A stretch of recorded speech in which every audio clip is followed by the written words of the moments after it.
Doctor Mohammad Yunus স্যারকে প্রধান করা হয়েছে, এটা তো আমরা অনেক আগে থেকেই বলেছি যে বাংলাদেশে ডক্টর মোহাম্মদ ইউনূস স্যারের লেভেলের লোক এই মুহূর্তে নাই। সো তার প্রশ্নে আমাদের অগাধ শ্রদ্ধা, ভালোবাসা, সমর্থন আছে।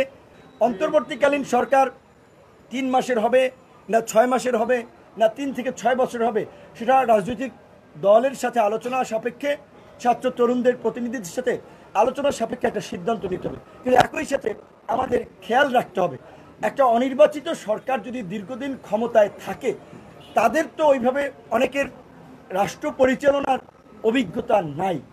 ডক্টর মোহাম্মদ ইউনূস স্যারকে প্রধান করা হয়েছে, এটা তো আমরা অনেক আগে থেকেই বলেছি যে বাংলাদেশে ডক্টর মোহাম্মদ ইউনূস স্যারের লেভেলের লোক এই মুহূর্তে নাই।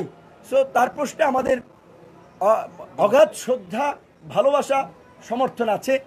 কিন্তু একটা গণতান্ত্রিক রাষ্ট্র তো নির্বাচিত জনপ্রতিনিধিদেরকে যত দ্রুত সম্ভব রাষ্ট্র পরিচালনায় নিয়ে আসতে হবে জনগণের ম্যান্ডেট নিয়ে। এখন আমরা মনে করি যে 3 থেকে 6 মাসের মধ্যে, 3 থেকে 6 মাস মেয়াদে একটা অন্তর্বর্তীকালীন সরকার হতে পারে।